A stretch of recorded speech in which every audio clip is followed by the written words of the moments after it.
शनि के सताए प्राप्त करते हैं सिंहासन, राहु के सताए बन जाते हैं राजा, केतु के सताए बंध जाते हैं अपने कर्मों से, गुरु के सताए बन जाते हैं विद्वान।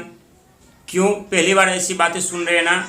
और यदि पहली बार ऐसी बातें सुन रहे हैं तो कमेंट में आज आप लोगों को हर हर महादेव लिखना है, क्योंकि महादेव के समक्ष सामने न तो शनि की चलती, न केतु की चलती, न ही राहु की चलती, क्योंकि स्वयं सर्वश्रेष्ठ एक गुरु शिव ही होते हैं। और जो शिव के दरबार में जाते हैं ना, उनके ऊपर न तो राहु की दृष्टि अशुभ पड़ती है, न शनि की दृष्टि अशुभ पड़ती है, न ही केतु की दृष्टि अशुभ पड़ती है। और ये दृष्टि वो दृष्टि होती है जो धनु राशि वालों के जीवन बर्बाद कर देते हैं, धनु राशि वालों की सुख संपत्ति साधन छीन कर लेकर चले जाते हैं।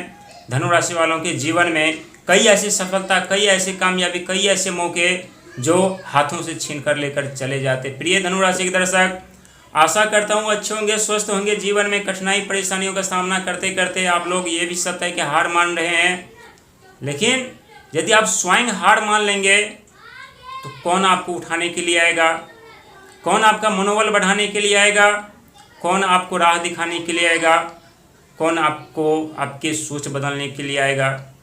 क्योंकि जब आप स्वयं अपने आप को सर्वश्रेष्ठ और शक्तिशाली नहीं मानेंगे और अकेले ही पथ पर नहीं निकलेंगे ना, और दुनिया के भरोसे बैठेंगे, तो एक बात याद रखिएगा, दुनिया दर्द को देख करके उस दर्द पे और नमक छिड़कने का कार्य करते हैं। दुनिया ना तो साथ देता, न सहारा बनता, लेकिन पैर पकड़कर जरूर खींचने लगते हैं जब हम अपने जीवन में तरक्की, कामयाबी, सफलता की तरफ जा रहे होते हैं। ऐसा हम क्यों कह रहे हैं? क्योंकि इस समय आपके हाथों में खुद की जिंदगी की डोर है, जिस डोर को आप लोग इस समय अभी तक संभाल कर रखे हैं, लेकिन इन डोर को अपने हाथों से फिसलने मत दीजिएगा, क्योंकि इसी डोर में बंधी हुई है आपकी सफलता, आपकी कामयाबी, आपकी तरक्की, आपके मान, आपके सम्मान, आपके धन, आपके दौलत और आपका राज सिंहासन। और कहते हैं शनि महाराज धनु राशि वालों को ना धनवान बनाने से पहले ना इतनी अग्नि परीक्षा लेती है, जिस अग्नि परीक्षा में धनु राशि वालों को अपने रिश्तों को भी त्यागना पड़ता है, खुद को भी भूलना पड़ता है, अपने ज्ञान और बुद्धि को भी भूलना पड़ता है। और ज़िंदगी एक ऐसे जगह पर खड़ी होती है, वहाँ पर सिर्फ और सिर्फ धनु राशि वालों के मेहनत और संघर्ष ही काट जाते हैं। और जब मेहनत और संघर्ष करके जब आगे की तरफ बढ़ रही होती ना, तो स्वयं आपके केतु महाराज संकट मोचन बन करके आपका सहारा बनते हैं, आपका साथ देते हैं, क्योंकि आपके शारीरिक स्वास्थ्य से केतु का बहुत ही गहरा संबंध होता है।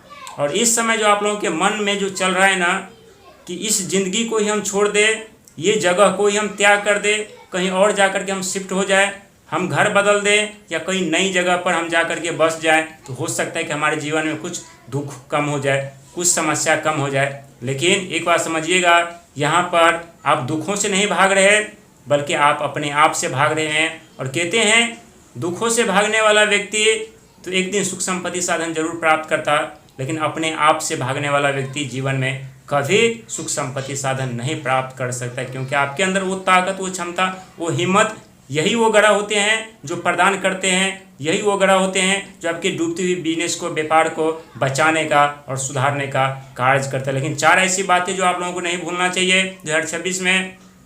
ये मई का महीना है, इसके बाद जून का महीना, इसके बाद जुलाई का महीना, और मई महीना में आप लोग खुद देख रहे होंगे कि देवस्पति जो आपके 7वें घर पर बैठे हैं, यहाँ बहुत बड़ी सफलता हाथ लग रही है, कामयाबी हाथ लग रही है। हालांकि राहु महाराज 3रे घर पर बैठ करके आपके विचार की, आपकी सोच को जरूर उलझन में डाल दे रही है, सही निर्णय नहीं लेने दे रही है।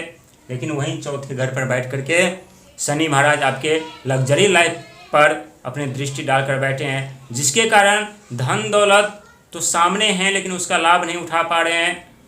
बिजनेस व्यापार में पैसा डूब जा रहा है, जहाँ पैसा लगा रहे हैं वहीं पर नुकसान हो जा रहा है। वहीं एक तरफ रिश्ते को लेकर के बात की जाए तो रिश्ते में कुछ सुधार जरूर हुआ है। कुछ ऐसे गंभीर समस्या जैसे कोर्ट कचहरी, तलाक, डिवोर्स की समस्या जो बहुत ऐसे धनुराशि वाले व्यक्ति के जीवन में चल रहे थे, उनसे थोड़ी राहत जरूर मिली है। लेकिन सबसे बड़ा समस्या अभी भी आपके 3रे घर, 4थे घर और आपके भाग्य के घर पर है। और भाग्य के घर पर कौन है? यानी केतु महाराज। और केतु की सताए अपने कर्म से बंध जाते हैं और कर्म से किस प्रकार से बंधते हैं। तो केतु वो ग्रह होते हैं जिस सुख संपत्ति साधन में हम उलझे होते हैं ना, जिस सुख संपत्ति साधन को हम अपना समझते हैं ना, वही सुख संपत्ति साधन हमसे छीन कर लेकर चली जाती है और अकेला हमको छोड़ देते हैं। और जब हम अकेला होते हैं तो कभी हम धन दौलत की तरफ देखते हैं, कभी मान सम्मान की तरफ देखते हैं और कभी हम ईश्वर की तरफ देखते हैं। और जब हम ये मान लेते हैं, ये जान जाते हैं कि अब ये धन दौलत, ये मान सम्मान पद प्रतिष्ठा हमें नहीं मिलने वाली है, नहीं वापस आने वाले हैं, तब हम ईश्वर की तरफ रुख करते हैं, ईश्वर के रास्ते पर हम चलना आरंभ कर देते हैं। और जब हम ईश्वर के रास्ते पर, ईश्वर के दरबार में पहुंचते हैं, तब फिर से हमारे जीवन में वही दौड़ शुरू होता है जो दौड़ हमारे जीवन से समाप्त हो चुकी होती है। लेकिन दौड़ बदल जाते हैं। पहले जो हमारे धन दौलत होते हैं, कामयाबी तरक्की होते हैं ना, उसमें हमारी ज़िंदगी उलझी होती है। कभी कभी अहंकार आक्रोश के कारण हम अपने जीवन बर्बाद कर लेते हैं। लेकिन जब धर्म के साथ हमारी ज़िंदगी जुड़ जाती है और तब हमारे जीवन में धन दौलत का आगमन होता है, मान सम्मान पद प्रतिष्ठा का आगमन होता है ना, तो वहाँ पर हमारे व्यक्तित्व ही बदल जाते हैं। हम खुद कितना बदल जाते हैं। जहाँ दुनिया हमसे जुड़ना चाहते हैं, हमसे मिलना चाहते हैं, हमसे राय और विचार लेना चाहते हैं, हमसे आइडिया और मशवरा लेना चाहते हैं। क्यों? सही कह रहे ना, क्योंकि ये वो ग्रह हैं जिनके सताए व्यक्ति जीवन में गंभीर समस्याओं का सामना करते हैं। लेकिन जब इनकी दृष्टि और इनके सताए हुए जिंदगी जब बर्बाद हो जाती है, तब एक नई जीवन दान मिलती है, जिस जीवन दान में देवस्पति हमें ज्ञान प्रदान कर देते हैं, जिसके हम विद्वान बन जाते हैं।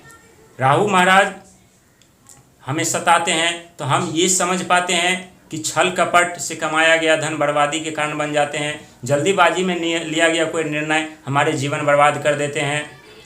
वहीं देवस्पति हमें सिखाते हैं कि तुम अपने ज्ञान का, तो अपने बल का, तो अपने बुद्धि का सही उपयोग करोगे तो विद्वान बन जाओगे, गलत उपयोग करोगे तो जिंदगी नर्क बन जाएगी, अपमानित होना पड़ेगा, कलंक लग जाएगी। और वहीं केतु महाराज जब हमें सताते हैं तो हमें ये समझ में आता है कि इस दुनिया में जितने भी मोह माया है ना, बस कुछ पल के लिए, कुछ सेकंड के लिए है। इसको हमें त्याग करके प्रभु के शरण में चलना है, प्रभु की यादों में रहना है। तब हमारी जीवन देखिए कैसे बदलती है। क्योंकि जिस व्यक्ति के पास धन दौलत होता ना, लेकिन सम्मान नहीं होता, मान नहीं होता, मर्यादा नहीं होता ना, तो वो धन कोई मायने नहीं रखता। लेकिन जिस व्यक्ति के पास धन हो ना हो, लेकिन मर्यादा है, सम्मान है, मान है ना, तो उस व्यक्ति से बड़ा व्यक्ति कोई नहीं हो सकता, उस व्यक्ति से बड़ा गुरु कोई नहीं हो सकता, उस व्यक्ति से बड़ा धनवान कोई नहीं हो सकता। इसीलिए केतु, राहु, शनि और गुरु ये वो ग्रह होते हैं जो हमारे जीवन में, हमारे जीवन को संवारने का कार्य करते हैं, हमारे जीवन में सुख धन देने का प्रयास करते हैं, हमारे जीवन में सुख संपत्ति साधन का